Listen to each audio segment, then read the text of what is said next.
حضور پاک صلی اللہ علیہ وسلم شعبان کے مہینے سے ہی دعا فرماتے رہتے تھے تاکہ اس رمضان کی برکت کو اور فضیلت کو حاصل کر سکیں، اور ہم سب اسی پیارے محمد صلی اللہ علیہ وسلم کی امت ہیں۔ میرے بھائیوں اور بزرگوں، یہ رات جو ہے یہ شب قدر کی رات ہے، اور اس میں زیادہ سے زیادہ اخلاص کے ساتھ عبادت کرنے کی رات ہے۔ یہاں کوئی نہ لمبی چوڑی تقریر ہوگی، تقریر بیان کے لیے بہت سے مواقع ہیں اور آتے رہتے ہیں، تو میں تھوڑی سی تفصیل انشاءاللہ بیان کروں گا۔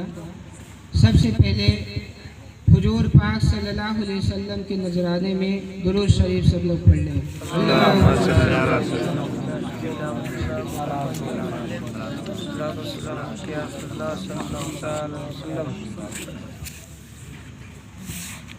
الحمدللہ رب العالمین والصلاة والسلام علی رسولہ الکریم صلی اللہ تعالی علیہ وعلی آلہ وصحبہ اجمعین، اما بعد، فاعوذ باللہ من الشیطان الرجیم، بسم اللہ الرحمن الرحیم، انا انزلناہ فی لیلۃ القدر وما ادراک ما لیلۃ القدر، لیلۃ القدر خیر من الف شہر، تنزل الملائکۃ والروح فیہا بإذن ربہم من کل امر، سلام ہی حتی مطلع الفجر، صدق اللہ العظیم۔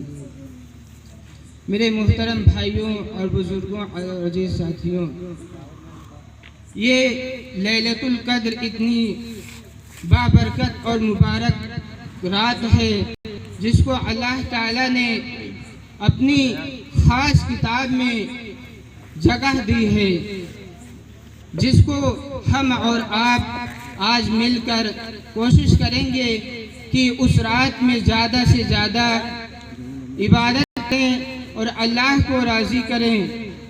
اللہ تعالیٰ نے قرآن کریم میں فرماتا ہے کہ ہم نے خود اس رات میں قرآن کریم کو نازل فرمایا۔ یہ ایک قدر کی چیز ہے قرآن پاک، جو لوح محفوظ میں ہمیشہ کے لیے محفوظ ہے، اور یہ اللہ تعالیٰ کی طرف سے خود ہی نازل کیا گیا ہے۔ اور اللہ تعالیٰ مزید تاکید کے لیے اللہ تعالیٰ فرماتا ہے، کیا تم جانتے ہو، کیا تمہیں کوئی خبر ہے یہ کون سی رات ہے جس کے بارے میں بتایا گیا ہے؟ وما ادراک ما لیلۃ القدر، اس جملے پر اگر غور کریں گے تو اس سے پتہ چلے گا کہ یہ کتنی اہمیت اور کتنی برکت اور کتنی فضیلت کی رات ہے، جس کو ہم اور آپ بڑی سرسری لیتے ہیں۔ میرے بھائیوں بزرگوں، ہمارے اور آپ کے بزرگ صحابہ اکرام رضی اللہ عنہم اجمعین اس رات کو بہت اہمیت دیتے تھے۔ رمضان سے ہی لے کر اس کے لیے کمر کس لیتے تھے اور اس کے آنے کا انتظار کرتے تھے۔ میرے بھائیوں بزرگوں اور دوستوں، آج ہمارے یہاں مجلسیں لگانا پڑتا ہے، لوگوں کو بتانا پڑتا ہے، بھائی شب قدر ہے، شب قدر کی رات ہے، ذرا سا عبادت کر لو، تھوڑی سی عبادت کر لو۔ لیکن ہمارے بزرگ، ہمارے اسلاف اس کے لیے پہلے سے ہی محنت کرتے تھے، کیونکہ یہ بہت بابرکت اور عظمت والی رات ہے۔ آگے اللہ تعالیٰ فرماتا ہے کہ تنزل الملائکۃ والروح فیہا بإذن ربہم من کل امر، سلام ہی حتی مطلع الفجر، کہ یہ جو رات ہے یہ 1000 مہینوں سے افضل ہے، نہ کہ 1000 دنوں سے۔ ایسا سمجھیے کہ یہ آپ کا جیک پاٹ لگ جا رہا ہے، یہ بہت بڑی لاٹری ہے۔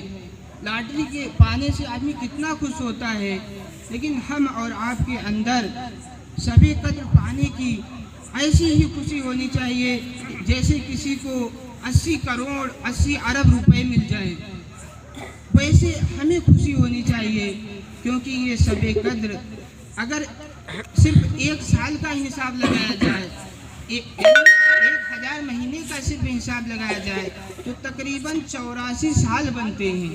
اگر آپ ایک رات پا گئے لیلۃ القدر کی تو آپ یوں سمجھیے کہ 84 سال آپ نے عبادت میں گزار دیے، یہ اتنی اہمیت والی رات ہے۔ تو میرے بھائیوں، بزرگوں اور دوستوں، یہ اللہ تعالیٰ نے خود اپنے کتاب میں قرآن پاک میں فرمایا ہے، اور اس میں جبریل علیہ السلام خود نازل ہوتے ہیں اور تمام لوگوں سے مصافحہ کرتے ہیں اور ان کے لیے سلامتی کے لیے دعا کرتے ہیں۔ سبحان اللہ۔ کیوں؟ جبریل امین جیسے فرشتے جن کو دیکھ کر دنیا کانپ جائے اگر وہ اصلی شکل میں آ جائیں، اللہ کے سب سے مقرب فرشتے ہیں، لیکن لوگوں کے پاس آ رہے ہیں کہ وہ ہمارے بندے اللہ تعالیٰ کا ذکر کر رہے ہیں، اللہ تعالیٰ کی عبادت کر رہے ہیں، نمازیں پڑھ رہے ہیں، اس کے مصافحہ کرتے ہیں لوگوں سے۔ میرے بھائیوں، یہ بہت اہم اور بہت بڑی چیز ہے، یہ سمجھنے کی چیز ہے۔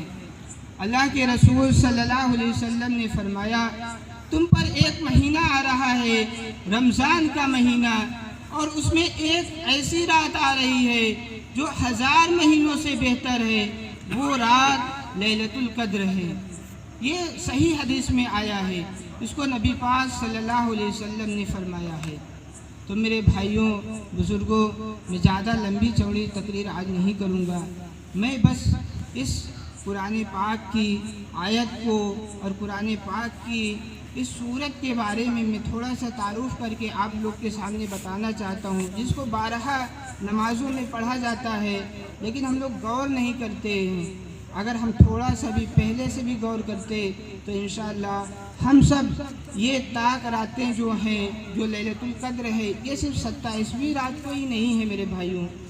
اللہ کے نبی پاک صلی اللہ علیہ وسلم نے فرمایا کہ لیلۃ القدر جو ہے ان کو طاق راتوں میں تلاش کرو۔ طاق راتوں سے مراد ہے 21ویں رات، 23ویں، 25ویں، 27ویں، 29ویں، لیکن ہمارے یہاں عام طور سے یہ معمول بنا لیا گیا ہے کہ 27ویں ہی رات کو شب قدر ہے، حالانکہ ایسا نہیں ہے، کیونکہ نبی پاک صلی اللہ علیہ وسلم خود اس بات کو فرما رہے ہیں کہ یہ جو شب قدر ہے وہ طاق راتوں میں ہے۔ تو میرے بھائیوں اور بزرگوں، اس میں زیادہ سے زیادہ اس رات میں تسبیحات کریں، ذکر و اذکار کریں، تلاوت کریں، اور خاص طور سے توبہ کریں۔ حضرت عائشہ صدیقہ رضی اللہ عنہ فرماتے ہیں، نبی پاک صلی اللہ علیہ وسلم سے پوچھتے ہیں کہ اگر میں شب قدر کو پا جاؤں تو کیا کروں؟ تو نبی پاک صلی اللہ علیہ وسلم نے فرمایا کہ آپ یہ دعا فرمائیں، آپ یہ دعا کیجئے کہ یا اللہ، آپ بڑے معاف کرنے والے ہیں اور آپ معاف کرنے کو بڑا پسند کرتے ہیں، تو آپ ہمیں بھی معاف فرما دیں۔ یہ شب قدر صرف ہم لوگ کی معافی کا دن ہے، اس میں زیادہ سے زیادہ اپنے گناہوں کی معافی مانگیں، جو صغائر کبائر گناہ ہوئے ہیں ان سے توبہ کریں، اور آئندہ سے جو گناہ کرتے چلے آئے ہیں ان سے توبہ کریں۔ میں یہیں سے اپنی بات کو ختم کرنا چاہتا ہوں۔ وما علینا الا البلاغ۔